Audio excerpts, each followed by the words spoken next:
నమస్తే G news కు స్వాగతం. ముందుగా ముఖ్యాంశాలు. రాష్ట్రంలో టీడీపీపై వ్యతిరేకత మొదలైందని పేర్కొన్న మంత్రి జోగి రమేష్, టీడీపీని కూకటి వేళ్లతో సహా పెకిలించడానికి ప్రజలు సిద్ధంగా ఉన్నారని వ్యాఖ్య. పర్యావరణ పరిరక్షణకు ప్రతి ఒక్కరూ కృషి చేయాలని ఏపీఎస్ఎఫ్ఎల్ చైర్మన్ పిలుపు. వినాయక చవితి రోజు ప్రతి హిందువు మట్టి వినాయక ప్రతిమలనే వాడాలని వెల్లడి. వినాయక చవితి ఉత్సవాలు అందరూ ప్రశాంతంగా చేసుకోవచ్చని తెలిపిన మాజీ మంత్రి వెల్లంపల్లి, పండుగపై కూడా చంద్రబాబు రాజకీయం చేస్తున్నారని వ్యాఖ్య. లెనిన్ సెంటర్లో విద్యుత్ ఉద్యమ అమరవీరులకు నివాళులర్పించిన సిపిఎం నేత శ్రీనివాసరావు, తండ్రి ఆశయాలకు తూట్లు పొడిచే విధంగా జగన్ తీరు ఉందని ధ్వజం. ఏపీలో టీడీపీపై తిరుగుబాటు మొదలైందని మంత్రి జోగి రమేష్ అన్నారు. తిరుగుబాటు కుప్పంలో బీసీల నుంచే ప్రారంభమైందని, చంద్రబాబు జెండాను పార్టీని కూకటి వేర్లతో పెకిలించడానికి ప్రజలు సిద్ధమయ్యారని పేర్కొన్నారు. చంద్రబాబు రాష్ట్రంలో తిరిగే పరిస్థితి కనిపించడం లేదని ఏపీ గృహ నిర్మాణ శాఖ మంత్రి జోగి రమేష్ విమర్శించారు. తాడేపల్లిలో మంత్రి జోగి రమేష్ మీడియాతో మాట్లాడుతూ టీడీపీ మీద ప్రజల్లో తిరుగుబాటు మొదలైంది అనడానికి కుప్పమే నిదర్శనమన్నారు. చంద్రబాబు జెండాను పార్టీని కూకటి వేళ్లతో పెకిలించడానికి ప్రజలు సిద్ధమయ్యారని అన్నారు. తమను బానిసలుగా చేసుకున్న చంద్రబాబు ఏ ముఖం పెట్టుకుని కుప్పం వస్తాడని ప్రజలు ప్రశ్నిస్తున్నారని వెల్లడించారు. చంద్రబాబు తన నియోజకవర్గంలోనే అభివృద్ధి చేయలేదని, ఇంకా రాష్ట్రానికి ఏం చేస్తామని ప్రశ్నించారు. తెలుగుదేశం పార్టీ మీద ప్రజల్లో తిరుగుబాటు మొదలైంది అని అనటానికి మొట్టమొదటి నిదర్శనం చంద్రబాబు మీద ప్రజల్లో నమ్మకం పోయింది. చంద్రబాబు జెండాని, తెలుగుదేశం పార్టీని కూకటి వేళ్లతో పికిలించడానికి ప్రజలందరూ కూడా సిద్ధమయ్యారు అనటానికి ముఖ్యమైన నిదర్శనమే కుప్పంలో జరిగిన సంఘటన. కుప్పంలో చంద్రబాబు నాయుడు మీద, తెలుగుదేశం పార్టీ మీద తిరుగుబాటు. ఎందుకంటే 14 సంవత్సరాల పాటు ఈ రాష్ట్రానికి ముఖ్యమంత్రిగా చేశావు. 45 ఏళ్ల పాటు, 45 సంవత్సరాల పాటు వివిధ క్యాబినెట్ హోదాల్లో చంద్రబాబు నాయుడు పనిచేశాడు. ఏ ఒక్కళ్ళకైనా, ఏ గడపకైనా, ఏ వర్గానికైనా, ఏ కులానికైనా మేలు చేశాడని చెప్పేసి ప్రజల్లో ఒక రకమైన తిరుగుబాటు. 33 సంవత్సరాల పాటు ఎమ్మెల్యేగా చేశాడు. 45 సంవత్సరాల పాటు క్యాబినెట్ ర్యాంకులో వివిధ పదవులు నిర్వహించాడు. మా కుప్పానికి ఏం చేశాడు, మాకు ఏం చేయగలిగాడు చంద్రబాబు నాయుడు అని ప్రజల్లో ఒక తిరుగుబాటే చంద్రబాబు నాయుడిని నిలదీస్తున్న వైనాన్ని. ఈ తిరుగుబాటు ఎక్కడి నుంచి మొదలైందో తెలుసా? మరీ ముఖ్యంగా కుప్పంలో ఉన్న బీసీలు మొత్తం కూడా చంద్రబాబు నాయుడు మీద తిరుగుబాటుకి. అసలు ఈ చంద్రబాబు నాయుడు మమ్మల్ని వాడుకున్నాడు, మమ్మల్ని చెంచాల్లాగా చూశాడు, మా బీసీలని బానిసలను చేశాడు. అందుకే బీసీలు మొత్తం కూడా ఒక్కటయ్యారు. చంద్రబాబు నాయుడిని తరిమి కొట్టడానికి కుప్పం నుంచి నాందిగా మొదలుపెట్టారు. వినాయక చవితి ఉత్సవాలలో ప్రతి ఒక్కరూ మట్టి గణపతులను ఆరాధించి పర్యావరణ పరిరక్షణకు శ్రీకారం చుట్టాలని AP fibernet chairman Punuru Gautam Reddy పిలుపునిచ్చారు. సీఎం జగన్ పిలుపుతో 41,000 మట్టి విగ్రహాల పంపిణీ కార్యక్రమం చేపట్టడం జరిగిందన్నారు. హానికారక రసాయనాలతో తయారైన విగ్రహాలు జల కాలుష్యానికి కారణమవుతున్నాయని గుర్తు చేశారు. పర్యావరణ పరిరక్షణ ధ్యేయంగా మట్టి గణపతి ప్రతిమలను వైఎస్ఆర్ ట్రేడ్ యూనియన్ రాష్ట్ర అధ్యక్షులు, ఏపీఎస్ఎఫ్ఎల్ చైర్మన్ పూనూరు గౌతమ్ రెడ్డి ఆధ్వర్యంలో పంపిణీ కార్యక్రమం చేపట్టారు. ఏవిఎస్ రెడ్డి రోడ్ సాయిబాబా గుడి నందు పాయకాపురంలో వైసీపీ నేతలు గుడిపాటి దత్తు, సీతారాం సహకారంతో మాజీ కార్పొరేటర్, వైఎస్ఆర్ కాంగ్రెస్ పార్టీ మహిళా సీనియర్ నాయకులు వీర్ల వరలక్ష్మి, బల్లెం కిషోర్ ఆధ్వర్యంలో నిర్వహించారు. ఈ కార్యక్రమంలో వైఎస్ఆర్ ట్రేడ్ యూనియన్ రాష్ట్ర అధ్యక్షులు పూనూరు గౌతమ్ రెడ్డి మాట్లాడుతూ ఆంధ్రప్రదేశ్ ముఖ్యమంత్రి వైఎస్ జగన్మోహన్ రెడ్డి ఆదేశాల మేరకు పర్యావరణ పరిరక్షణకు ప్రాధాన్యమిస్తున్నామని అన్నారు. పర్యావరణానికి హాని కలిగించే చర్యలను హిందూ మతం వ్యతిరేకిస్తుంది అని, భారతీయ సంస్కృతిలో ప్రకృతి ఆరాధనకే అధిక ప్రాధాన్యత ఉంది అని ఆయన గుర్తు చేశారు. పండుగల వెనుక ఉన్న లక్ష్యం కూడా ఇదే అని చెప్పారు. వినాయక చవితి ఉత్సవాలకు దేశం యావత్తు సిద్ధమవుతోందని, పండుగలు, సాంప్రదాయాల పరిరక్షణతో పాటు సామాజిక బాధ్యతను కూడా తీసుకోవాల్సిన తరుణం ఇదని అన్నారు. ప్రతి పండుగ వెనుక ఓ మహోన్నత లక్ష్యం దాగి ఉందని ఆయన తెలిపారు. ప్రకృతిలో మమేకమవుతూ నేల, నీరు, చెట్టు, పుట్ట తదితర ప్రకృతి శక్తులన్నింటినీ ఆరాధించడం మన సంస్కృతిలో భాగంగా కొనసాగుతుందని చెప్పారు. ఇదే మన భారతీయ సంస్కృతి గొప్పదనం అని, కాబట్టి వినాయక చవితి ఉత్సవాలు కాలుష్యానికి కారణమయ్యే, ప్రజలకు ఇబ్బందులు సృష్టించే పద్ధతులను పక్కన పెట్టి పర్యావరణ హిత గణపతులకు ప్రాధాన్యమిద్దామని వారు తెలియజేశారు. ప్రస్తుతం పర్యావరణాన్ని పరిరక్షించి భవిష్యత్ తరాలకు ఆరోగ్యకరమైన, అందమైన సమాజాన్ని ఇవ్వాల్సిన బాధ్యత మనపై ఉందని, మన పండుగల పరమార్థం కూడా ఇదే అన్నారు. ఈ కార్యక్రమంలో మాజీ కార్పొరేటర్ యాదల శ్రీనివాసరావు, డివిజన్ అధ్యక్షులు బల్లం కిషోర్, వైఎస్ఆర్ కాంగ్రెస్ పార్టీ సీనియర్ నాయకులు వీర్ల శ్రీనివాసరావు, తిరుపతిరావు, కృష్ణారెడ్డి, రాచకొండ సాంబయ్య, చింతలపూడి రమేష్, వర్మ తదితరులు పాల్గొన్నారు. పర్యావరణాన్ని పరిరక్షించేందుకు గాను నిన్నటి నుంచి 31వ తారీఖు వరకు కూడా విఘ్నేశ్వరుని యొక్క విగ్రహాలు ఉచితంగా పంపిణీ చేయాలని, అవి కూడా 41,000 విగ్రహాలని పంపిణీ చేయాలనే ఉద్దేశంతో నిన్న ప్రారంభించినటువంటి కార్యక్రమం ఈ రోజుకి సుమారు 19,500 వరకు కూడా డిస్ట్రిబ్యూషన్ జరగటం జరిగింది. రేపటితో ఇంకా ఎక్కువ జరుగుతాయి. పర్యావరణాన్ని పరిరక్షించడానికి గాను ఎకో ఫ్రెండ్లీగా తీసుకునేటువంటి నిర్ణయం. వినాయకుని విగ్రహాలు అందరూ కూడా కెమికల్స్తో పెద్ద పెద్ద విగ్రహాలు తయారు చేసేటువంటి పద్ధతి ఉంటుంది. శాస్త్రం చెప్పేటువంటిది కూడా ఏ విగ్రహంకైతే మనము శాస్త్రోక్తంగా పూజా పునస్కారాలు చేస్తామో వాటన్నిటిని కూడా నదుల్లోనో వాటర్లోనో కలపాలనేటువంటిది, అవి కూడా పూర్తిగా నానేదటిగా కూడా వెళ్ళాలనేటువంటిది కూడా చెప్తూ ఉంటారు. పెద్ద పెద్ద విగ్రహాలు కనుక చెందినా కానీ కూడా ఆ కెమికల్స్ వలన ఇతరత్ర జబ్బులు, ఇతరత్ర వ్యాధులన్నీ కూడా సోకే పరిస్థితి ఉంటుంది. కాబట్టి దాన్ని కాకుండా మేము తీసుకున్నటువంటి నిర్ణయం ప్రకారంగా ప్రజానీకం అందరూ కూడా మాకు సపోర్ట్ చేస్తూ రావటం అనేటువంటి జరిగింది. ఆ సందర్భంగా కూడా ఇది 2వ రోజున ప్రారంభించామని కూడా అందరూ కూడా దీన్ని ఉపయోగపెట్టుకోవాల్సిందిగా ఏవిఎస్ రోడ్లో ప్రారంభించబడినటువంటి ఈ యొక్క క్యాంపుని అందరూ కూడా వినియోగించుకుని విగ్రహాలన్నీ కూడా తీసుకువెళ్ళవలసిందిగా కూడా కోరుతా ఉన్నాం. పర్యావరణ పరిరక్షణ పేరుతో ఈరోజు మా సీఎం జగన్మోహన్ రెడ్డి గారి పిలుపు మేరకు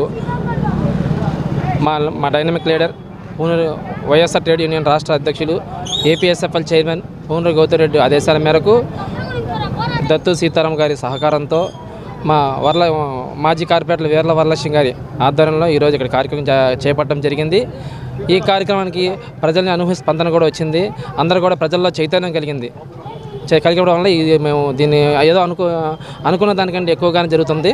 రెండోది పర్యావరణ పరిరక్షణే ప్రధాన ధ్యేయంగా జరుగుతున్న ఈ కార్యక్రమంలో ఈ హానికరకమైన ప్లాస్టిక్ ప్యారెస్ విగ్రహాలు తయారు చేయడం వలన ఆరోగ్యానికి, వాతావరణానికి అన్నిటికీ ఇబ్బంది ఎదురైన తరుణంలో ఈ ప్రకృతితో మనకి ప్రకృతి సంబంధమైన ఈ మట్టి గణపతి విగ్రహాలని తీసుకోవడం వలన మనకి ఆరోగ్యానికి, వాతావరణానికి మంచిదని తెలియజేస్తూ ఇంకోసారి ఇలాంటి మంచి కార్యక్రమాలు పిలిపించిన గౌతమ్ రెడ్డి గారికి ధన్యవాదాలు తెలియజేసుకుంటున్నాం. అలా దీన్ని సహకరించిన గుడిపాడి దత్తు సీతారాం గారికి ధన్యవాదాలు తెలియజేసుకుంటున్నాం. అలాంటి ఎంత మంచి కార్యక్రమాన్ని ఇక్కడ ఏర్పాటు చేసిన మా మాజీ కార్పొరేటర్ వీర్ల వర్షం కూడా ధన్యవాదాలు తెలియజేసుకుంటూ ఈ యొక్క కార్యక్రమానికి విచ్చేసిన అందరికీ పేరు ధన్యవాదాలు తెలియజేసుకున్నాను. ఈ విగ్రహాలు తయారు చేయడం మేము చిన్నప్పుడు చేసేవాళ్ళు, అదే పద్ధతి ఇప్పుడు వచ్చింది కాబట్టి మేము ఆనందపడుతున్నాము. దత్తు గారు కానీ, గౌతమ్ రెడ్డి గారు కానీ ఇలాగ అందరికీ స్లమ్ ఏరియాలో పంచితే బాగుంటుందంటే ఇక్కడ ఒక ప్రోగ్రాం కండక్ట్ చేశాం. అలాగే అందరూ సహకరించారు. మీ మీడియా వాళ్ళు కూడా సహకరించినందుకు ధన్యవాదాలు. రైల్వే స్థలంలో నివసించే వారికి త్వరితగతిన న్యాయం చేస్తామని మాజీ మంత్రి వెల్లంపల్లి శ్రీనివాసరావు హామీ ఇచ్చారు. గతంలో విజయవాడ ఎంపీ కేశినేని నాని ఇక్కడ ఇళ్లను తొలగించేందుకు ప్రయత్నం చేశారని ఆరోపించారు. ప్రజలకు న్యాయం చేయలేని వ్యక్తి కేశినేని నాని అంటూ మండిపడ్డారు. 80వ రోజు గడప గడపకు మన ప్రభుత్వం కార్యక్రమంలో మాజీ మంత్రి వెల్లంపల్లి పాల్గొన్నారు. స్థానిక 56వ డివిజన్లోని 223వ సచివాలయం పరిధిలో ఆయన పర్యటించారు. ఈ సందర్భంగా గడప గడపకు వెళ్లి ప్రజలకు ఈ 3 ఏళ్ల కాలంలో ప్రభుత్వ పరంగా జరిగిన సంక్షేమ పథకాల వివరాలు తెలియజేస్తూ సమస్యలు అడిగి తెలుసుకున్నారు. అనంతరం వెల్లంపల్లి మాట్లాడుతూ 2వ రోజు 223వ సచివాలయం పరిధిలో పర్యటించి అక్కడి ప్రజలతో మాట్లాడటం జరిగిందన్నారు. ప్రజా సమస్యలు తెలుసుకొని వాటిని పరిష్కరించడం కోసమే పర్యటించడం జరుగుతుందన్నారు. రైల్వే స్థలంలో నివసించే వారికి త్వరితగతిన న్యాయం చేస్తామని హామీ ఇచ్చారు. గతంలో కేశినేని నాని ఇక్కడ ఇళ్లను తొలగించేందుకు ప్రయత్నం చేశారని ఆరోపించారు. ప్రజలకు న్యాయం చేయలేని వ్యక్తి కేశినేని నాని అంటూ మండిపడ్డారు. వినాయక చవితి ఉత్సవాలు ప్రజలందరూ ప్రశాంతంగా చేసుకోవచ్చని, చంద్రబాబు వినాయక చవితి ఉత్సవాలను కూడా రాజకీయం చేయడం సబబు కాదని హితవు పలికారు. కార్యక్రమం విజయవాడ పశ్చిమ నియోజకవర్గంలోని 56వ డివిజన్లో 223వ సచివాలయంలో ఈరోజు పర్యటించడం జరుగుతుంది. ఇక్కడ ప్రజలందరినీ కూడా కలుసుకొని వారి యొక్క సమస్యలు ఏదైనా ఉంటే కనుక పరిష్కార దిశగా ఈ కార్యక్రమం చేపట్టామని చెప్పి అందరూ కూడా తెలియపరచుకుంటున్నాం. ముఖ్యంగా ఇక్కడ రైల్వే ఇష్యూ ఉంది. దశాబ్దాలుగా ఇక్కడ రైల్వేలో నివసిస్తున్న వాళ్ళందరికీ కూడా ఎప్పుడు ప్రతిసారి కూడా రైల్వేతో ఇబ్బంది రావడం, వాళ్ళు ఖాళీ చేయమండం అనేది ఎప్పుడు కూడా జరుగుతుంది. కానీ మా ముఖ్యమంత్రిగా జగన్మోహన్ రెడ్డి గారు పెద్ద మనసుతో ఏదైతే ఇక్కడ రైల్వే ప్రదేశాల్లో నివసిస్తున్నారో వాళ్ళందరూ కూడా సర్వే చేసి వాళ్ళకి ఆల్టర్నేటివ్ ల్యాండ్ కూడా నగరపాలక సంస్థకు చెందిన స్థలాన్ని కూడా రైల్వేకి ఇచ్చే విధంగా ఇప్పటికే రైల్వే మంత్రితో ఇప్పటికే గౌరవ ముఖ్యమంత్రి గారు లెటర్ రాయడము, స్థానికంగా ఉన్న అధికారులందరూ కూడా ఓరలుగా ఒప్పుకోవడం కూడా జరిగింది. కానీ అది ఇంకా పైనుంచి అఫీషియల్గా రాలేదు కాబట్టి త్వరితగతిన అది పూర్తి చేసి, ఎందుకంటే ఇది అందరూ కూడా చిరకాల వాంచేయాలి. అందరికీ కూడా అక్కడ మేము మా స్థలం అనిపించుకోవాలి, అక్కడ సొంతగా ఇల్లు కట్టుకున్నాం, దానికి హక్కు కావాలనేది చిరకాల వాంఛ. ఆ కోరిక నెరవేర్చే విధంగా జగన్మోహన్ రెడ్డి గారు సాయశక్తిలో ప్రయత్నం చేస్తారు. తప్పకుండా రైల్వే వాళ్ళు కూడా సహకరించి, ఎందుకంటే ఇక్కడ ఎంపీ కేశినేని నాని ఉన్నాడు. సెంట్రల్ గవర్నమెంట్లో ఎంపీకి ఎక్కువ అవకాశం ఉంటుంది. కానీ ఏ రోజు కూడా గతంలో తెలుగుదేశం ప్రభుత్వంలో దీన్ని తీసేయడానికి ప్రయత్నం చేసిన వ్యక్తులు వాళ్ళు. ఇప్పుడు కూడా కనీసం ఎంపీగా ఉండి ఇక్కడ రైల్వే నివాసులు వాళ్ళు నివసిస్తున్నారు, కనీసం నాకు ఓటేసి గెలిపించారు, వాళ్ళకి మనం న్యాయం చేయాలని చెప్పని చిన్న మనసు కూడా లేని వ్యక్తి అనమాట. ఎప్పటికైనా కానీ కేశినేని నాని గారు మీరు ఎంపీగా మిమ్మల్ని గెలిపించినందుకు కనీసం కొంతన వాళ్ళ మీద కృతజ్ఞత చూపెట్టండి. ఇప్పుడు చంద్రబాబుకి వేరే పనేమీ లేదు. వేరే పనేమీ లేక ప్రతి చోట కూడా ప్రభుత్వాన్ని ఏదో ఏలెత్తు చూపెట్టాలని ప్రయత్నం చేస్తున్నాడు. వినాయక చవితి ఉత్సవాలు ఎవరి కాళ్ళు స్వేచ్ఛగా చేసుకోవచ్చు, ఎవరు కూడా దానికి ఆంక్షలే ఉండవు.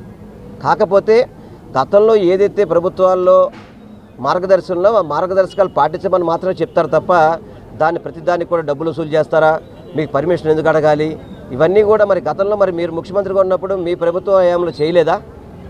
మీరు చెప్పిన గైడ్లైన్స్లో ఇక్కడ ప్రతిదీ అవలంబిస్తున్నారు. దేనికి రాజకీయం చేస్తారు? ఎవరికైనా కానీ నేను ఒకటి చెప్తే, వినాయక చవితి చేసే పందిళ్ళకి నేను ఒకటే చెప్తున్నాను, ఎవ్వరు కూడా మీరు ఈ తప్పుడు బాటలు నమ్మకండి. స్వేచ్ఛగా మీ యొక్క పూజా కార్యక్రమాలు చక్కగా చేసుకోండి, పవిత్రంగా చేసుకోండి, భక్తి శ్రద్ధలు చేసుకోండి, వినాయకుని కొలవండి.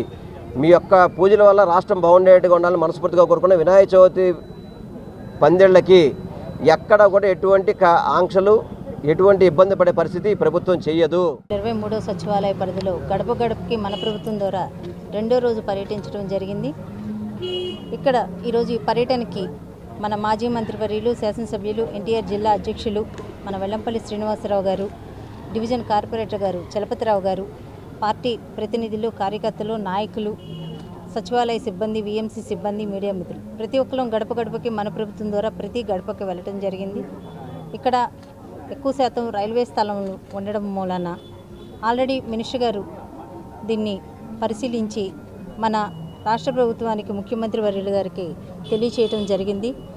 ముఖ్యమంత్రి వారు కూడా దీన్ని పరిశీలించి మన కేంద్ర ప్రభుత్వానికి రైల్వే స్థలం ఇస్తే మన సింగనగర్లోన వేరే స్థలం మేము ఇస్తామని కూడా తెలియచేయటం జరిగింది. అది క్లియర్ అవ్వగానే మన ఎమ్మెల్యే గారు కంపల్సరీగా ఇక్కడ ఉన్న వాళ్ళందరికీ పట్టాలు ఇప్పించడం అన్నది జరిగింది. అలాగే ప్రతి ఒక్క లబ్ధిదారులు ఇక్కడ చాలా ఆనందం వ్యక్తం చేయడం జరిగింది. ప్రతి ఒక్కరికి పథకాలు అన్నవి, ఎవరైతే అర్హులైన ప్రతి ఒక్కరికి ఇక్కడ పథకాలు చాలా చక్కగా అందుతున్నాయి. ఎవరికి ఎలాంటి ప్రాబ్లం లేకుండా ఉన్నారు. అలాగే కొంచెం సందులో చిన్న చిన్న రోడ్లు బ్యాలెన్స్ ఉన్నాయి, అవి త్వరలోనే వేయిస్తామని తెలియజేసుకుంటున్నాం. గౌరవ మాజీ మంత్రి వర్యులు శ్రీ వెల్లంపల్లి శ్రీనివాస్ గారు, అలాగే మన మేయర్ శ్రీ భాగ్యలక్ష్మి గారు ఈరోజు 223 సచివాలయం పర్యటన చేయడం జరిగింది. ఈ భాగంలో రైల్వే స్థలాలను కూడా సందర్శించడం జరిగింది. వాళ్ళకి రైల్వే స్థలాలు ఇప్పించడానికి సీఎం జగన్మోహన్ రెడ్డి గారు గట్టి హామీ ఇచ్చి 25 ఎకరాలు రైల్వే వాళ్ళకి ఇవ్వడానికి అంగీకరించడం జరిగింది. అదే ఆ ఫైల్ని మన ఎమ్మెల్యే గారు వెల్లంపల్లి శ్రీనివాస్ గారు మన రైల్వే శాఖ మంత్రివర్యులతో మాట్లాడటం జరుగుతుంది. అలాగే ఇక్కడ మెయిన్ సమస్య తెలుగుదేశం వాళ్ళు గతం ప్రభుత్వంలో పట్టించుకోకుండా డ్రైన్లన్నీ కూడా అస్తవ్యస్తంగా నిర్మించి అటు పారుదల లేకుండా ఉన్నాయి. ఇప్పుడు మన జగన్మోహన్ రెడ్డి గారు మన సచివాలయానికి కేటాయించినటువంటి 20 లక్షల రూపాయల్లో ఇది మేము పూర్తిగా వినియోగించుకొని ప్రజలకు సేవ చేయడానికి ముందున్నాం. అదేవిధంగా మంచినీటి సౌలభ్యం కోసం మంచి మార్గాన్ని, మంచి పైప్ లైన్ ఒకటి కూడా ఎమ్మెల్యే గారు ప్రతిపాదించడం జరిగింది. అందుకు ఎమ్మెల్యే గారికి మీ అందరి ముఖంగా నేను కృతజ్ఞతలు తెలియజేసుకుంటాను. ఈ విధంగా అనేక రకమైనటువంటి అభివృద్ధి కార్యక్రమాలు, అనేక రకమైనటువంటి ఇళ్ల పట్టాలు కానీ, అమ్మఒడి కానీ, విద్యా దీవెనలు కానీ, విద్యా వసతి కానీ అన్నీ కూడా మా డివిజన్లో చాలా ఎక్కువగా వచ్చినాయి. ఇళ్ల పట్టాలు 1600 ఇళ్ల పట్టాలు అత్యధికంగా మా 56వ డివిజన్లో రావడం చాలా సంతోషదాయకం.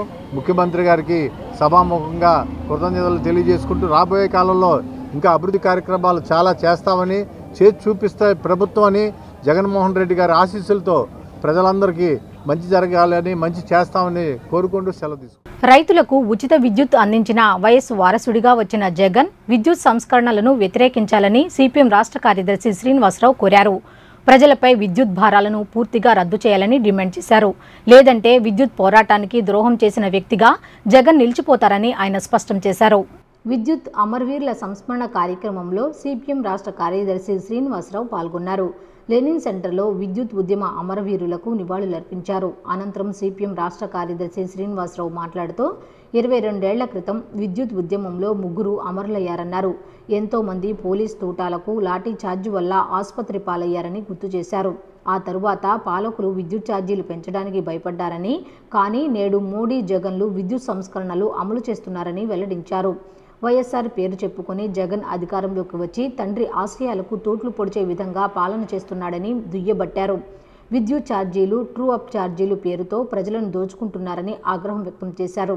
ఎస్సీ ఎస్టీలకు రాయితీల తొలగింపు, విద్యుత్ మోటార్లకు మీటర్లు పెడుతున్నారని మండిపడ్డారు. ఉచిత విద్యుత్పై సంతకం చేసిన వైఎస్ఆర్ కొడుకుగా జగన్ పునరాలోచించాలని కోరారు. 22 సంవత్సరాల క్రితం ఆ రోజు విద్యుత్ సంస్కరణలకు వ్యతిరేకంగా పెద్ద ఎత్తున రాష్ట్ర వ్యాప్తంగా జరిగినటువంటి పోరాటంలో 3 అమరవీరులు అయ్యారు. ఆ 3కి ఈరోజు సంస్మరణ జరుపుతూ ఉన్నాం. అనేక మంది పోలీసు బుల్లెట్ గాయాలు తగిలి దెబ్బలు తిన్నారు, పోలీసు లాఠీ చార్జీలో గాయపడ్డారు. రాష్ట్ర వ్యాప్తంగా తీవ్రంగా సమరశీలంగా జరిగిన పోరాట ఫలితంగా ఆ రోజు నుంచి ఈ రోజు దాకా విద్యుత్ ఛార్జీలు పెంచడానికి పాలకులు భయపడుతూనే వచ్చారు.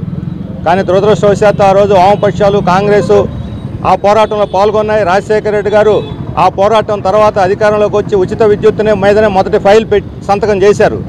కానీ ఈరోజు కేంద్రంలో ఉన్న మోడీ, రాష్ట్రంలో ఉన్నటువంటి జగన్మోహన్ రెడ్డి గారు, రాజశేఖర రెడ్డి గారి ఆ రోజు ఆయన పోరాటానికి ద్రోహం చేస్తూ తిరిగి ఈరోజు విద్యుత్ సంస్కరణలు ప్రవేశపెట్టడానికి, విద్యుత్ ఛార్జీలు పెంచడానికి, ట్రూ అప్ ఛార్జీల పేరుతో లేదా విద్యుత్ ఛార్జీల పేరుతో రకరకాల పేరుతో చివరికి ఎస్సీ ఎస్టీలకు ఇచ్చేటువంటి రాయితీలను కూడా తొలగించడం, విద్యుత్ మోటార్లకు మీటర్లు పెట్టడం, ఈ రకమైనటువంటి పోరాట విద్రోహానికి పాల్పడుతున్నారు. అమరవీరుల యొక్క ఆత్మ శాంతించదు ఘోషిస్తున్నది.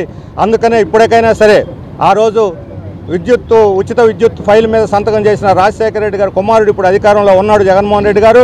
మీ తండ్రి గారి వారసత్వం, మీరు వారసులు అనుకునే పని అయితే విద్యుత్ సంస్కరణలు వ్యతిరేకించాలి. కేంద్రంలో బిల్లుని తిప్పికొట్టడానికి మీ ఎంపీలు వ్యతిరేకంగా ఓటు చేయాలి. ఇక్కడ ఈ ట్రూ అప్ ఛార్జీలను ఉపసంహరించుకోవాలి. విద్యుత్ వ్యవసాయ పంపు సెట్లకు పెట్టేటువంటి మీటర్లని ఆపాలి. ఆ రకంగా మీరు రైతులకి, ఇతర ప్రజలకి వాళ్ళకి అనుకూలంగా ఆదుకోవడానికి ముందుకు రావాలి. లేకపోతే ఆ పోరాటానికి మీరు ద్రోహం చేసిన వారు అవుతారని చెప్పి మేము హెచ్చరిక చేస్తున్నాం. మరోసారి మా 10 వామపక్ష పార్టీల ఆధ్వర్యంలో ఈ విద్యుత్ సంస్కరణలకు వ్యతిరేకంగా, విద్యుత్ భారాలకు వ్యతిరేకంగా పోరాటం సాగిస్తామని చెప్పని ఈ సందర్భంగా మేము ప్రతిజ్ఞ తీసుకున్నాం. రాక్షసులు వేదాలు వల్లించారు అన్న సామెతలాగా సీఎం జగన్మోహన్ రెడ్డి విధానాలు ఉన్నాయని తూర్పు ఎమ్మెల్యే గద్దె రామ్మోహన్ అన్నారు. సోషల్ మీడియాలో ప్రభుత్వాన్ని ప్రశ్నించిన పాపానికి ఓ యువకుణ్ణి అర్ధరాత్రి అరెస్టు చేసి క్రూరంగా హింసించారని దుయ్యబట్టారు. 2వ డివిజన్లోని నాగేంద్రస్వామి గుడి ఏరియాలో బాదుడే బాదుడు కార్యక్రమం నిర్వహించారు. ఈ కార్యక్రమంలో ఎమ్మెల్యే గద్దె రామ్మోహన్ రావు పాల్గొన్నారు. ఈ సందర్భంగా స్వయం ఉపాధి నిమిత్తం ఓ కుటుంబానికి ఇస్త్రీ బండిని ఎమ్మెల్యే పంపిణీ చేశారు. అనంతరం మాట్లాడుతూ, ఆనాడు ప్రతిపక్ష నాయకుడిగా సోషల్ మీడియాలో ఏదైనా పెట్టుకునే హక్కు అందరికీ ఉంది, దాన్ని కాదనడానికి ప్రభుత్వానికి ఏం హక్కు ఉంది అని ప్రశ్నించిన విషయాన్ని జగన్ మర్చిపోయారా అని ప్రశ్నించారు. సోషల్ మీడియాలో ప్రభుత్వాన్ని ప్రశ్నించినందుకు వెంకట్రావు అనే వ్యక్తిని అర్ధరాత్రి అరెస్టు చేసి చిత్రహింసలు పెట్టారని దుయ్యబట్టారు. ప్రభుత్వం చేసిన నిర్వాకాన్ని గమనించిన రిమాండ్ కూడా ఇవ్వలేదన్నారు. ఇది ఈ ప్రభుత్వానికి ఒక చెంపపెట్టు లాంటిదన్నారు. సోషల్ మీడియా గురించి జగన్మోహన్ రెడ్డి గారు డైలాగులు ఆయన ప్రతిపక్ష నాయకుడిగా ఉన్నప్పుడు, ఆ రోజున ముఖ్యమంత్రిగా చంద్రబాబు గారు ఉన్నప్పుడు ప్రతిపక్ష నాయకుడిగా సోషల్ మీడియాలో ఏదైనా పెట్టుకునే హక్కు అందరికీ ఉంది, దాన్ని కాదనడానికి ఈ ప్రభుత్వానికి ఏం హక్కు లేదని చెప్పి పెద్ద పెద్ద మాటలు మాట్లాడాడు. ఈ రోజున నిన్నగాక మొన్న సోషల్ మీడియా నడుపుతున్న వెంకట్రావు అనే వ్యక్తిని అరెస్ట్ చేసి తీసుకెళ్ళి రాత్రంతా కూడా నానా విధాలుగా హింసించి అతను నడవలేని స్థితిలో, ప్రాణాలు కూడా ఉంటాయో గాల్లో ఎగిరిపోతాయో అనుకునే స్థితిలో ఆయన బయటికి రావటం జరిగింది. స్వయంగా జడ్జి గారు కూడా పరిశీలించి ఖచ్చితంగా ఈ ప్రభుత్వం ఇతను ఇబ్బంది పెట్టిందని భావించి ఆయన రిమాండ్ కూడా ఇవ్వలేదు. రిమాండ్ ఇవ్వకపోగా తక్షణమే చర్య తీసుకుని చెప్పడం జరిగింది. అంటే జగన్మోహన్ రెడ్డి గారు చెప్పే మాటలకి చేసే పనులకి ఎంత వ్యత్యాసం ఉందో చెప్పడానికి ఇది ఒక ఉదాహరణ. ఇలాంటివి అనేకమైన ఉదాహరణలు ఉన్నాయి. ఆయన వేదాలు, రాక్షసులు వేదాలు వల్లించిన అనే సామెత మనకి పురాణాల నుంచి వస్తుంది. రాక్షసులు వేదాలు వల్లించారని చెప్పి అసలు జగన్మోహన్ రెడ్డి గారు మాట్లాడే మాట ప్రతి ఒక్క మాట కూడా ఖచ్చితంగా ఆ సామెతని గుర్తు చేసే విధంగా ఉంటుంది. ఇవాళ ప్రతిరోజు నిన్నగాక మొన్న కుప్పంలో నారా చంద్రబాబు నాయుడు గారు ఆయన నియోజకవర్గానికి పర్యటనకి వెళ్తే అక్కడ వాళ్ళ మీద తిరగబడి వైఎస్ఆర్సీపీ పార్టీ కార్యకర్తలు అనేక ఇబ్బందులు గురి చేసి మళ్ళీ ఆ వెంటనే వీళ్ళ మీద, తెలుగుదేశం పార్టీ నాయకుల మీద, కేడర్ మీద హత్య ప్రయత్నం చేశారని ఒక పెద్ద యాక్ట్ పెట్టి వాళ్ళందరూ కూడా రిమాండ్ పంపడం జరిగింది. విద్య, వైద్యం, జీవనోపాధి నిమిత్తం ఇబ్బందులు పడుతున్న వారికి తమ ట్రస్ట్ తరపున సేవలు అందిస్తున్నామని ట్రస్ట్ నిర్వాహకులు దేవినేని అవినాష్ పేర్కొన్నారు. ప్రజలకు సంక్షేమం, అభివృద్ధి కార్యక్రమాలతో పాటు తమ వంతుగా సేవా కార్యక్రమాలు చేస్తున్నామని ఆయన స్పష్టం చేశారు. దేవినేని రాజశేఖర్ నెహ్రూ చారిటబుల్ ట్రస్ట్ ఆధ్వర్యంలో నిరుపేద కుటుంబాలకు చెందిన ఇద్దరికి ఒక ఇస్త్రీ బండి, తోపుడు బండిని ట్రస్ట్ నిర్వాహకులు దేవినేని అవినాష్ చేతుల మీదుగా అందజేశారు. ఈ సందర్భంగా ఆయన మాట్లాడుతూ ప్రజలకు సంక్షేమ, అభివృద్ధి కార్యక్రమాలను చేయడంతో పాటు సేవా కార్యక్రమాలను చేయడంలో ముందుంటున్నామని వివరించారు. ప్రజలకు ఏ సమస్య వచ్చినా నిత్యం మరియు అందుబాటులో ఉంటూ సమస్య పరిష్కార దిశగా ప్రయత్నిస్తున్నామని ఆయన పేర్కొన్నారు. విద్య, వైద్యం, జీవనోపాధి కోసం ఎవరైనా ఇబ్బంది పడుతుంటే తప్పక వారికి తమ ట్రస్ట్ తరపు నుంచి సహాయం అందిస్తామని ఆయన స్పష్టం చేశారు. 11వ డివిజన్లో డివిజన్ అధ్యక్షులు సోదరులు పర్వతనేని పవన్ గారి ఒక ఆధ్వర్యంలో ఈరోజు దేవినేని నెహ్రూ చారిటబుల్ ట్రస్ట్ ఆధ్వర్యంలో ఒక తోపుడు బండి, అదేవిధంగా ఒక ఇస్త్రీ బండి సుబ్బారావు గారికి, అదేవిధంగా మరొక అప్పన్న గారికి ఈరోజు అందజేయడం జరిగింది. దాదాపుగా ఎంతోమందికి జీవనోపాధి నిమిత్తం కానివ్వండి, వైద్యం కానివ్వండి, విద్య నిమిత్తం కానివ్వండి, చదువుకునే నిమిత్తం కానివ్వండి, ఎంతోమందికి సేవా కార్యక్రమాలు చేస్తున్నాం. రాబోయే రోజులు కూడా చేసుకుంటూ ముందుకెళ్తామని చెప్పండి. ఈరోజు ఒక పక్క జగన్మోహన్ రెడ్డి గారు ఒక నాయకత్వంలో సంక్షేమ కార్యక్రమాలు, అభివృద్ధి కార్యక్రమాలు చేసుకుంటూ, ఇంకో పక్క సేవా కార్యక్రమాలతో ముందుకెళ్తూ, ఏదైతే వైఎస్ఆర్ కాంగ్రెస్ పార్టీ అంటే కేవలం రాజకీయంగా పార్టీ కాకుండా సేవా కార్యక్రమాల గారు అనుగుణంగా ప్రజానికానికి అన్ని విధాలుగా మంచి చేసే పార్టీగా ఈరోజు మేమందరం గారు ప్రజల మధ్య వెళ్తున్నాం. ఈరోజు స్థానికంగా మా నాయకులు గారు ప్రజలకు ఏ ఇబ్బంది వచ్చినా వెంటనే స్పందించి, ఈరోజు ఉదాహరణ ఇక్కడే ఈరోజు శ్రీనివాస్ గారు అక్కడ మా అబ్బాయికి యాక్సిడెంట్ అయిందని చెప్పిన వెంటనే చెప్పగానే ఇక్కడే ఉన్న బాబీ గారు కానివ్వండి, పవన్ గారు కానివ్వండి, బుజ్జి గారు కానీ వెంటనే స్పందించి మేము అండగా ఉంటామని చెప్పని వెంటనే స్పందిస్తాం గారు జరిగింది.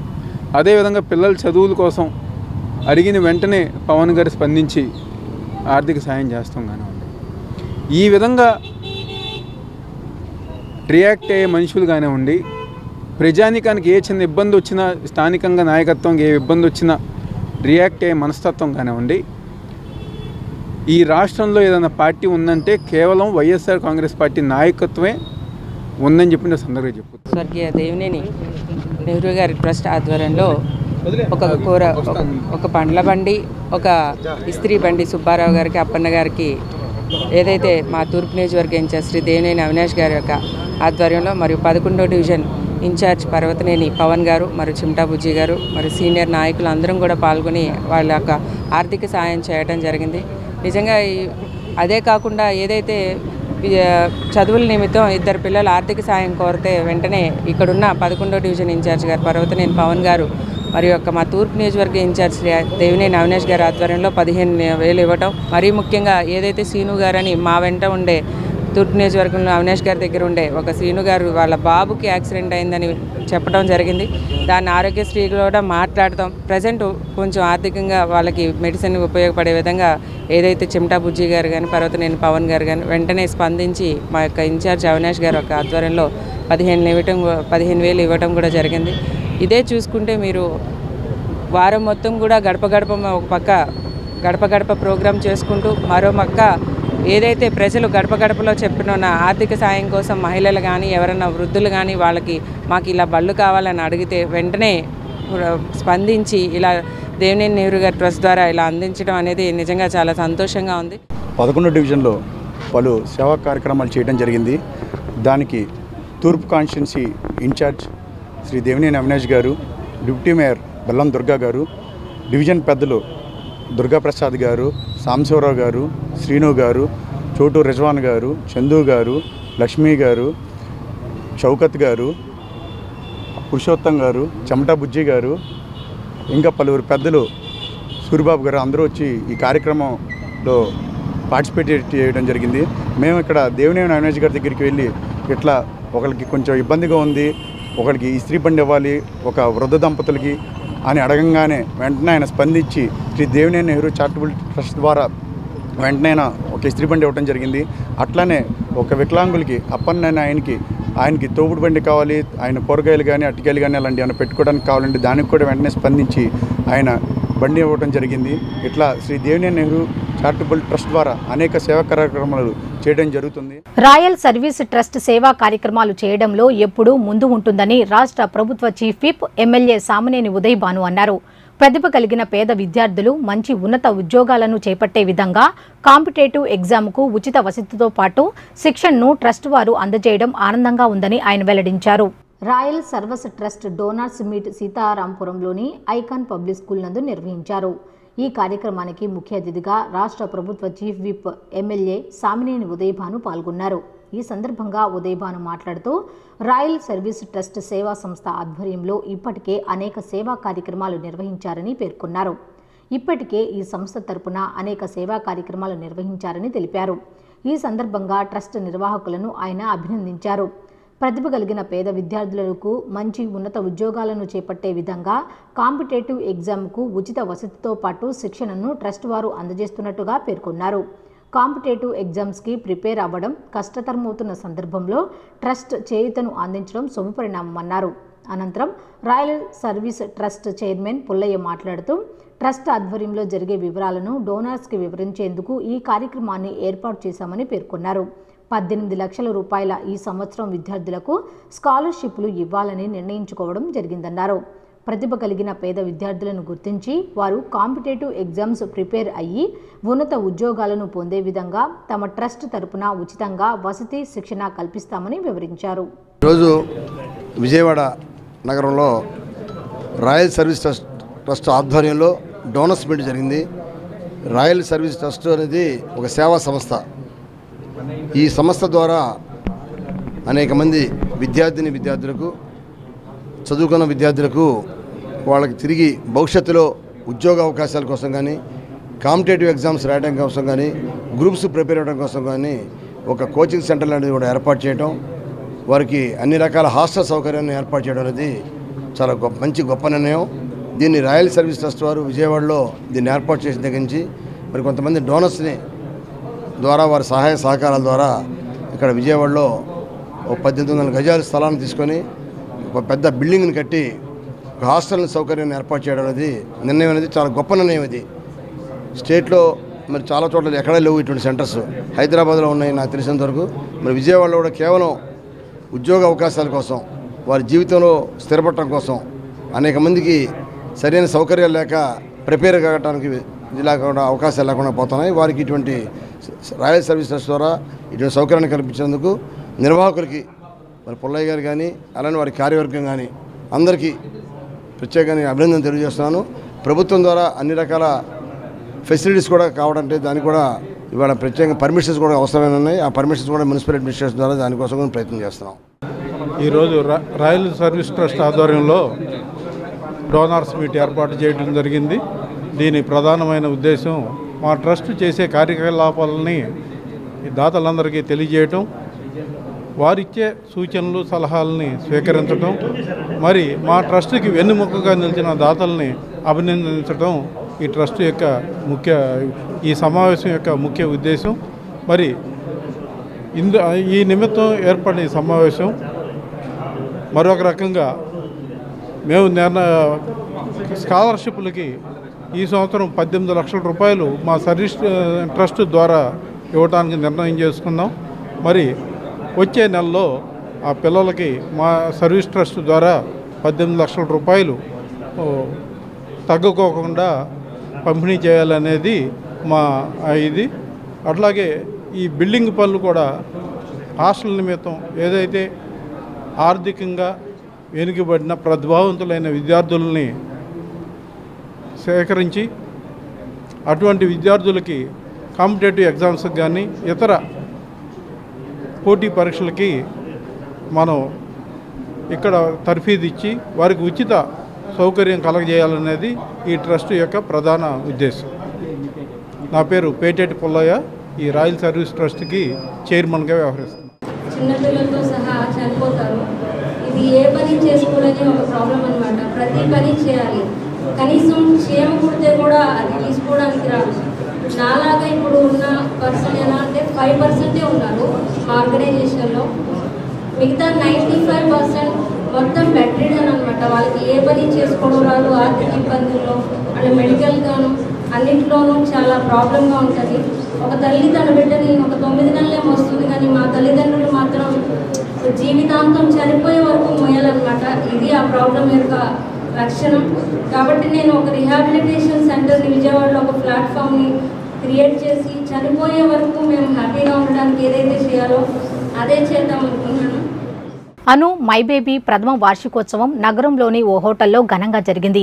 ఆసుపత్రిలో డెలివరీ అయిన మహిళలు తమ పిల్లలతో ఈ వేడుకల్లో పాల్గొన్నారు. తమ అనుభవాలను అందరితో పంచుకున్నారు. ఆసుపత్రిలో వైద్యులు సిబ్బంది తీసుకున్న శ్రద్ధ, వైద్య సేవల గురించి వివరించారు. అను మై బేబీ ఆసుపత్రి మొదటి వార్షికోత్సవం నగరంలోని ఓ హోటల్లో ఘనంగా నిర్వహించారు. అను మై బేబీ ఆసుపత్రిలో ప్రసవించిన మహిళలు ఈ వార్షికోత్సవ వేడుకల్లో పాల్గొన్నారు. ఆసుపత్రిలో లభించిన వైద్య సేవలు, వైద్యులు, సిబ్బంది పనితీరును, తమ అనుభవాలను మహిళలు పంచుకున్నారు. ఈ సందర్భంగా అను బేబీ చైర్మన్ గాజుల రమేష్, డాక్టర్ రవికుమార్లు మాట్లాడుతూ, గర్భధారణ అనేది ఒక వ్యాధిలా కాకుండా సహజ ప్రక్రియలా, ప్రసవం అనేది ఒక ఆనందకరమైన క్షణంగా నిలిపేందుకు అను మై బేబీని ఏర్పాటు చేయడం జరిగిందన్నారు. ఆసుపత్రికి వచ్చామనే భావన గర్భిణీల్లో రాకుండా ఆహ్లాదకరమైన వాతావరణంలో ఆసుపత్రిని తీర్చిదిద్దడం జరిగిందన్నారు. ప్రసవం తర్వాత మహిళలు సంతోషంగా ఇంటికి వెళ్లేలా ఆసుపత్రి వాతావరణం ఉంటుందన్నారు. అనుభవజ్ఞులైన వైద్య బృందం 300 పైచీలకు ప్రసవాలు చేశారని, 100 మంది నవజాత శిశువులు వైద్యం చేయించుకుని ఆరోగ్యంగా వెళ్లడం జరిగిందన్నారు. అను మై బేబీ ఆసుపత్రి తల్లి పిల్లలకు అత్యున్నత స్థాయి వైద్య సదుపాయాలతో ప్రారంభించడం జరిగిందన్నారు. ఫిజియోథెరపీ, వాటర్ బర్త్ ఫెసిలిటీ కల్పించారన్నారు. అను మై బేబీ యొక్క ఫస్ట్ యానివర్సరీ సెలబ్రేషన్ అన్నది చేయడం అన్నది జరుగుతుంది. ఈ అను మై బేబీ హాస్పిటల్ అనేది లాస్ట్ ఇయర్ స్టార్ట్ చేసాం. మెయిన్ ప్రధాన ఉద్దేశం ఏంటంటే ప్రెగ్నెన్సీ అన్నది ఎప్పుడూ ఒక డిసీజ్గా కాకోకుండా ఒక న్యాచురల్ థింగ్ లాగా, ప్రెగ్నెన్సీ అనేది ఒక సెలబ్రేషన్ లాగా, డెలివరీ అనేది ఒక హ్యాపీయెస్ట్ మూమెంట్ లాగా ఉంచడం కోసం ఈ అను మై బేబీ హాస్పిటల్ అనేది ఏర్పాటు చేయడం జరిగింది. ఈ హాస్పిటల్లో ప్రతి ఇంచు, ప్రతి మూల ఎంతో ఆహ్లాదకరంగా, అంటే ప్రెగ్నెన్సీలో వాళ్ళు ఒక జబ్బులాగా కాకోకుండా ఒక హాస్పిటల్కి వచ్చామన్న ఫీలింగ్తో కాకోకుండా ఒక ఆహ్లాదకరమైన వాతావరణంలోకి వచ్చారని వాళ్ళు ఆ డెలివరీని ఎంతో హ్యాపీగా ఎంజాయ్ చేస్తూ డెలివరీ అయ్యి హ్యాపీగా ఇంటికి వెళ్ళే ఉద్దేశంతో ఈ హాస్పిటల్ అన్నది ఏర్పాటు చేయడం జరిగింది. అందుకు తగ్గట్టుగానే మా కృషి యొక్క ఫలితంగా, మా డాక్టర్ల యొక్క కృషి మూలంగా ఈరోజు వందల కొద్దీ దాదాపు 300 చిలుకు డెలివరీలు అనేది చేయటం అన్నది జరిగింది ఈ హాస్పిటల్లో. అలాగే నవజాత శిశువులు ఎంతోమంది, వందల మంది నవజాత శిశువులు ఇక్కడ వైద్యం చేసుకొని చక్కగా రికవరీ అయ్యి వెళ్ళిపోవటం అన్నది జరిగింది. అంటే యాజమాన్య పరంగా కానీ డాక్టర్ల పరంగా కానీ నవ్వుతూ వెళ్ళే పేషెంట్ కన్నా అంతకన్నా మాకు సంతోషాన్ని ఇచ్చేది ఏది ఉండదు. సో ఆ సంతోషాలను ఈరోజు పంచుకోవడానికి మా దగ్గర డెలివరీ అయిన మదర్స్తో మేము ఈరోజు ఈ ఫస్ట్ యానివర్సరీ సెలబ్రేషన్స్ అన్నది చేసుకోవడం జరుగుతుంది. సో ఈ యానివర్సరీ సెలబ్రేషన్స్లో ప్రతి ఒక్క మదర్ చాలామంది ఇందులో పార్టిసిపేట్ చేయడం అన్నది జరిగింది. వాళ్ళ యొక్క అనుభవాన్ని లేదా మాలో ఏదైనా చిన్న చిన్న లోపాలుంటే సరిదిద్దుకోవడానికి కావాల్సిన సలహాలని ఏర్పాటు చేసుకుంటూ ఈ యొక్క సంతోషాన్ని మేము వాళ్ళందరితో పంచుకుంటున్నాం. ఇలాగే అను మై బేబీ ఇంకా చాలామందికి మేము హెల్ప్ చేయగలగాలని ఎంతోమంది ప్రెగ్నెంట్ ఉమెన్కి, అలాగే హై రిస్క్ ప్రెగ్నెన్సీలకి, నియోనాటల్ బేబీస్కి మేము హెల్ప్ చేయగలగాలి. ఎన్నో కాంప్లికేటెడ్ సర్జరీస్ చేయటం అన్నది జరిగింది. ఇక్కడ ఇటువంటి సదుపాయాలు అన్నది కల్పించటం, దాదాపు హైదరాబాద్లో లేని ఫెసిలిటీస్ అన్నది ఇక్కడ అన్నది క్రియేట్ చేయటం కూడా మై బేబీ యొక్క ప్రత్యేకత. ఫెసిలిటీస్తో తల్లి పిల్లలకు సంబంధించి అత్యున్నత స్థాయిలో ఈ హాస్పిటల్ అరేంజ్ మొదలుపెట్టడం జరిగింది సంవత్సరం క్రితం. సరిగ్గా ఈ అను మై బేబీ హాస్పిటల్లో మనకున్న ఫెసిలిటీస్ చూసుకుంటే మొత్తం పూర్తి స్థాయి తల్లికి సంబంధించిన కేరే కాకుండా నవజాత శిశువుకి సంబంధించిన కేర్ కానీ లేకపోతే కనుక మనకి ఈ ఫిజియోథెరపీ ఫెసిలిటీస్, లేకపోతే ఈ వాటర్ బర్త్ ఫెసిలిటీస్ కానీ, లేకపోతే ఇవన్నీ కూడా ఏంటంటే ఈ హాస్పిటల్లో అరేంజ్ చేయడం జరిగింది. దీనికి మనం వచ్చినప్పుడు అతిథులందరూ చూశారు కదా, వీటిలో అందరూ ఏంటంటే ఇక్కడ డెలివరీ అయ్యి ఇక్కడ సంతోషంగా ఇంటికి వెళ్ళిన వాళ్ళు ఇక్కడ రావడం జరిగింది. వాళ్ళందరినీ మనం రిసీవ్ చేసుకుని వాళ్ళతో పాటు ఈ 1 year సెలబ్రేషన్ మనం చేసుకుంటున్నాం అనమాట. సో ఇది కన్స్ట్రక్షన్ ఉండగా అది ఓపెన్ అయిపోయింది అనుకుని వచ్చాం. ఫస్ట్ డే ఓపెన్ అవ్వలేదు, మేము అప్పటికే వేరే హాస్పిటల్ చూపించుకున్నాం, reputed hospital. So first delivery అక్కడే అయింది. సో థౌజండ్స్ ఆఫ్ క్వశ్చన్స్, కొత్త హాస్పిటల్కి వెళ్ళాలా అది. ఆ తర్వాత August 15th ఇది ఓపెనింగ్ అని నేను బోర్డు చూసి వెళ్తా. ఇక మా వైఫ్ని వాళ్ళందరూ బలం పెట్టుకుని తీసుకొచ్చాను. సో ఫస్ట్ కన్సల్టేషన్ హాస్పిటల్ చూస్తుంటేనే భయం వేస్తుంది. ఇంత పెద్ద హాస్పిటల్లో ఉంది, మనం అఫోర్డ్ చేయగలమా, ప్రైస్ రేట్ తెలియదు, coming from middle class family. So first ఈ వెళ్తాం మంజుశ్రీ మేడం గారు అపాయింట్మెంట్ దొరికింది మాకు. అలాగే నేను మా వైఫ్ మళ్ళీ ఒకరి మోడల్ చూస్తున్నాం. ఏంటి ఇవి చూస్తే చిన్నగా ఉంది, ఇవి చేయగలదా, కొన్ని హౌసింగ్ కంప్లీట్ వచ్చేసిందా వెంటనే అనుకున్నాం. తర్వాత మాట్లాడాక మా వైఫ్ క్లారిఫై చేశాను, లేదమ్మా నేను నీకన్నా కొంచెం పెద్ద, నాకు చాలా ఎక్స్పీరియన్స్ కూడా ఉంది, కంగారు పడదు. అలా ఫస్ట్ మా ఇంటరాక్షన్. సో అప్పటి నుంచి మా వైఫ్ మల్టిపుల్ క్వశ్చన్స్, మేడం ఏంటిది, మేడం నాకు ఇక్కడ పెయిన్ ఉంది, మేడం నాకు అక్కడ ఉంది, ఇలా వామిటింగ్స్ వస్తున్నాయి, రావచ్చా రాకూడదు అని 100 రకాల టెన్షన్స్. సో ఆవిడ చాలా క్లారిఫై చేశారు. ఎంత హ్యాపీగా వెళ్ళిపోతున్న టైంలో నార్మల్ డెలివరీ అంతా అలా అనుకున్నాం. హ్యాపీగా వెళ్ళిపోతున్న టైంలో 1 month బ్యాక్ ఒకరికి కోవిడ్ అటాక్ అయింది మా ఫ్యామిలీలో. ఇక ఫుల్ పెయిన్ఫుల్ డేస్ అయ్యి ఆ 1 month ఒకరికి వచ్చి ఇంకా డెలివరీ దగ్గరికి వచ్చేసింది. నా కొడుకు అటాక్ అయ్యి లాస్ట్కి ఇక నా వైఫ్ మాకు అందరికి వచ్చేసింది. సో ఆ టైంలో కూడా madam continuous availability, round the clock అని అనుకోవాలి, వీడియో కాల్స్లో కానీ ఎయిట్లో కానీ చాలా హెల్ప్ చేశారు. సో డెలివరీ కూడా చాలా నీట్గా చేశారు. సో ఇంత అయిపోయి పాప డెలివరీ అయింది. ఆ హ్యాపీ మూమెంట్లో డేస్ అవుతున్న టైంలో గురుప్రసాద్ గారు వచ్చారు. ఇదే మళ్ళీ కొరలా ఉన్నాడు, ఏం చూస్తుంటే అందులో చిన్నపిల్లలా ఉన్నారు, ఇలా మన కేర్ చేస్తున్నారు, అది కూడా టెన్షన్. మళ్ళీ మేడం గురుప్రసాద్ గారు తీసుకెళ్ళి అన్ని క్లీన్ చేసి చెప్పారు. నేను చాలా వెల్ ఎక్స్పీరియన్స్ అది ఇదని. సో అప్పటి నుంచి మేము రెగ్యులర్గా ఆయన దగ్గరికి చెక్అప్స్కి వస్తున్నాం. ఆయన చాలా అవైలబుల్, ఏ చిన్న డౌట్ ఉన్నా చాలా విడమర్చి చెప్తారు. అది రీజన్ ఏంటి, రూట్ కాజ్ ఏంటి, మెడిసిన్స్ అసలు ప్రిస్క్రైబ్ చేయరు, వీళ్ళందరూ న్యాచురల్గా తగ్గించుకోమని చెప్తుంటారు. సో ఈ రకంగా నేను తర్వాత నా ఫ్రెండ్కి ఒకరికి రిఫర్ చేశాను. వాళ్ళు వేరే హాస్పిటల్కి వెళ్ళారు. బట్ పాప పుట్టాక ఏదో కిడ్నీ ప్రాబ్లంతో పుట్టింది. అన్ని హాస్పిటల్స్కి వెళ్ళారు, 3 lakhs అని అట్లని ఇట్లని. వాళ్ళు ఇక్కడికి ఎక్కువ తీసుకుంటారు, ఇక్కడ రాలా ప్రెగ్నెన్సీకి కూడా డెలివరీకి కూడా. సో లాస్ట్ టౌన్కి వచ్చారు. బయట ఎక్కడో 3 lakhs 4 lakhs చెప్పింది, కొంతమంది ట్రీట్ చేయమని చెప్పింది. అను మై బేబీ ఛాలెంజ్గా తీసుకుని 80,000లో చేసింది. సో వాళ్ళు కూడా నాకు చాలా థ్యాంక్ఫుల్. తర్వాత డాక్టర్స్ కూడా, ఇక అన్నింటిలో డాక్టర్స్ వీళ్ళంతా హ్యాపీ. బట్ ఇంకా మెయిన్ పార్ట్ అంటే నర్సులు కానీ ఆయాస్ కానీ కవిత నర్స్ కానీ ఇలా చాలా మంది ఉన్నారు ఐసీయూలో. వాళ్ళంటే నైట్ అసలు పడుకోకుండా కూడా కంటి మీద పునుగు లేకుండా చాలా సర్వీస్ చేశారు. సో అనుమై బేబీ 90% డాక్టర్స్ ఫౌండర్స్ అంతా కూడా ఆ 10% మనం మర్చిపోకూడదు నర్సెస్ ఐఎస్ఓ కాంట్రిబ్యూషన్ కూడా. ఎందుకంటే డాక్టర్ డెలివరీ తర్వాత వీళ్ళు ఇంటికి వరకు చూసుకునేది ఆడే అన్ని క్లీనింగ్ వాట్ ఎవర్. సో వాళ్ళకు కూడా మనం క్రెడిట్ ఖచ్చితంగా ఇవ్వాలి. సో మా ఎపిసోడ్కి వచ్చేసి మెయిన్ మంజుశ్రీ మేడం, తర్వాత గురుప్రసాద్ సార్, ఇంకా అందరూ ఆయాలు నర్సులు కూడా. సో నేను చాలామంది రికమెండ్ చేశాను, ఆ తర్వాత 3-4 మెంబర్స్ వచ్చారు కూడా ఇక్కడికి. బట్ మేజర్ ఆ కిడ్నీ ప్రాబ్లం వచ్చిన పాపలు మాత్రం చాలా తక్కువ కాస్ట్లో చాలా బాగా ట్రీట్ చేసి ఇచ్చారు. సో తప్పకుండా గుర్తుంచుకోవాలి.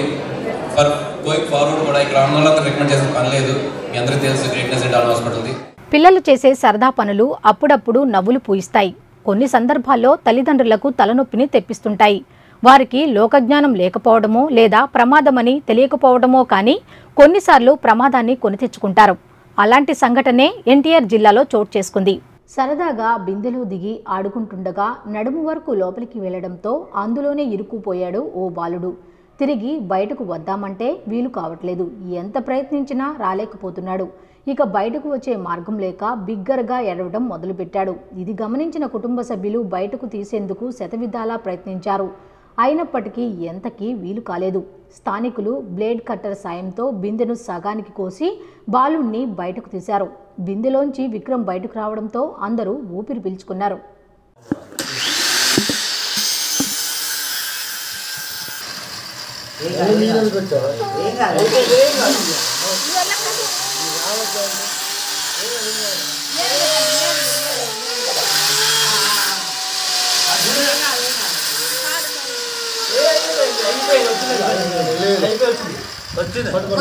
కట్టుకొని తెంపితే ఆ గ్యాప్ మొత్తం ఖాళీ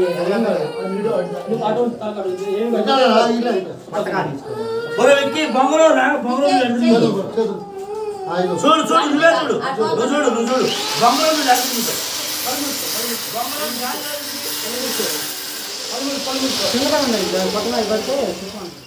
సువిశాల ప్రాంగణంలో తెలంగాణలోనే బెస్ట్ యూనివర్సిటీగా ప్రసిద్ధి చెందిన మల్లారెడ్డి యూనివర్సిటీలో ఇంజనీరింగ్, మెడికల్ కోర్సుల్లో చేరడం ద్వారా కెరీర్లో త్వరగా సెటిల్ కావచ్చునని యూనివర్సిటీ ప్రొఫెసర్లు తెలియజేశారు.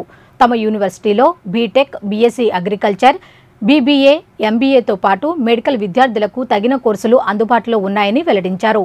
మెరిట్ విద్యార్థులకు స్కాలర్షిప్లు కూడా అందజేస్తున్నామని వివరించారు. ఇంటర్ తర్వాత కెరియర్ గైడెన్స్పై మల్లారెడ్డి యూనివర్సిటీ ఆఫ్ హైదరాబాద్ ఆధ్వర్యంలో విజయవాడలోని ఓ హోటల్ నందు విద్యార్థులకు, వారి తల్లిదండ్రులకు అవగాహన సదస్సు నిర్వహించారు. ఈ సదస్సులో విజయవాడకు చెందిన విద్యార్థులు, వారి తల్లిదండ్రులు హాజరయ్యారు. ఈ సందర్భంగా యూనివర్సిటీ ప్రొఫెసర్స్ మాట్లాడుతూ ఇంటర్మీడియట్ తర్వాత విద్యార్థులు ఎలాంటి కోర్సులు చేస్తే కెరియర్లో త్వరగా సెటిల్ కావచ్చు మరియు ఏ కోర్సు తీసుకుంటే ఫ్యూచర్ బాగుంటుందనేది వివరించామని అన్నారు.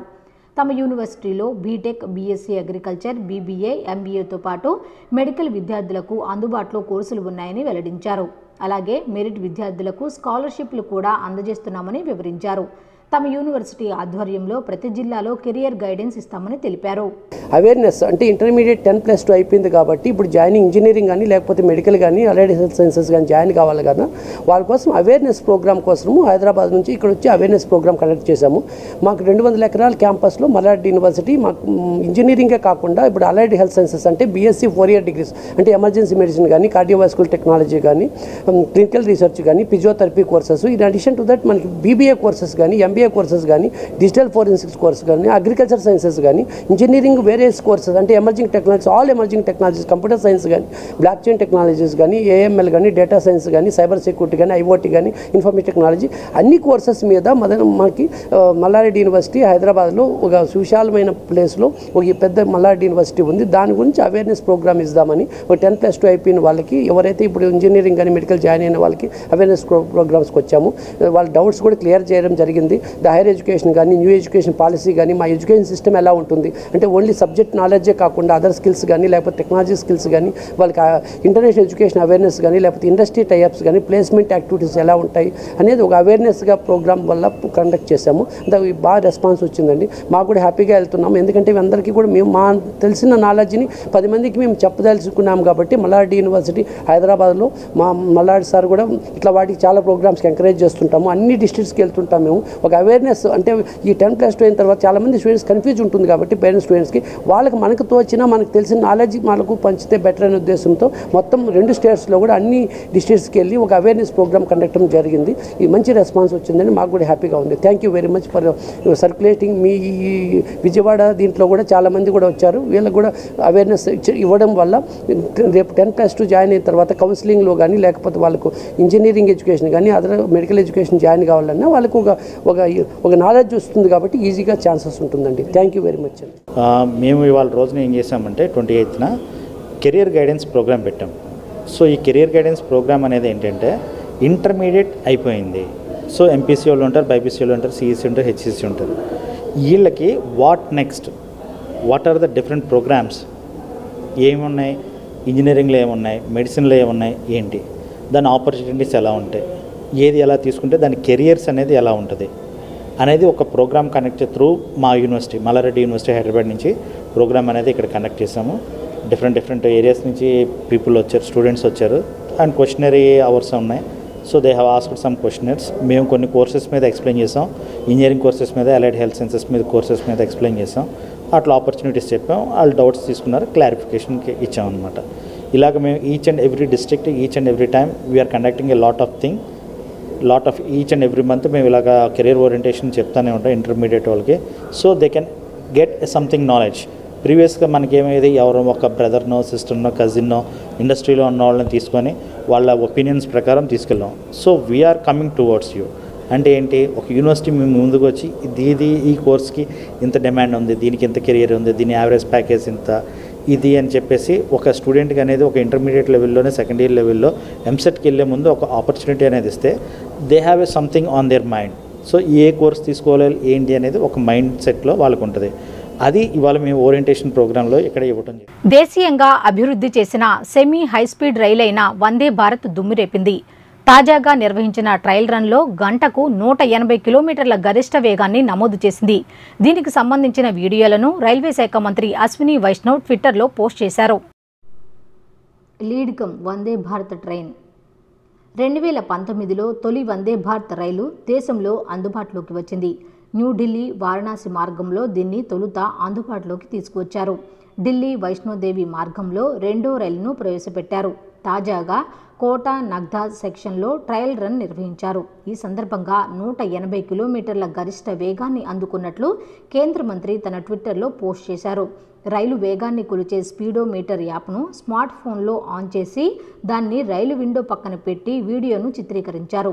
ఓ దశలో రైలు 183 కిలోమీటర్ల గరిష్ట వేగాన్ని అందుకోవడం ఆ వీడియోలో కనిపించింది. అంత వేగంతో వెళ్తున్నా పక్కనే ఉన్న మంచినీళ్ల గ్లాసు పెద్దగా కుదుపులకు లోను కాకపోవడం విశేషం. ఈ తరహా రైళ్లు త్వరలో దేశవ్యాప్తంగా అందుబాటులోకి రానున్నాయి. రాబోయే 3 ఏళ్లలో 400 వందే భారత్ రైళ్లను తీసుకురానున్నట్లు 2022 బడ్జెట్లో కేంద్రం ప్రకటించిన సంగతి తెలిసిందే.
వార్తలు ముగించే ముందు ముఖ్యాంశాలు మరోసారి. రాష్ట్రంలో టీడీపీపై వ్యతిరేకత మొదలైందని పేర్కొన్న మంత్రి జోగి రమేష్, టీడీపీని కూకటి వేళ్లతో సహా పెకిలించడానికి ప్రజలు సిద్ధంగా ఉన్నారని వ్యాఖ్య. పర్యావరణ పరిరక్షణకు ప్రతి ఒక్కరూ కృషి చేయాలని ఏపీఎస్ఎఫ్ఎల్ చైర్మన్ పిలుపు. వినాయక చవితి రోజు ప్రతి హిందువు మట్టి వినాయక ప్రతిమలనే వాడాలని వెల్లడి. వినాయక చవితి ఉత్సవాలు అందరూ ప్రశాంతంగా చేసుకోవచ్చని తెలిపిన మాజీ మంత్రి వెల్లంపల్లి, పండుగపై కూడా చంద్రబాబు రాజకీయం చేస్తున్నారని వ్యాఖ్య. లెనిన్ సెంటర్లో విద్యుత్ ఉద్యమ అమరవీరులకు నివాళులర్పించిన సిపిఎం నేత శ్రీనివాసరావు, తండ్రి ఆశయాలకు తూట్లు పొడిచే విధంగా జగన్ తీరు ఉందని ధ్వజం. ఈ వార్తలు ఇంతటితో సమాప్తం. నమస్కారం.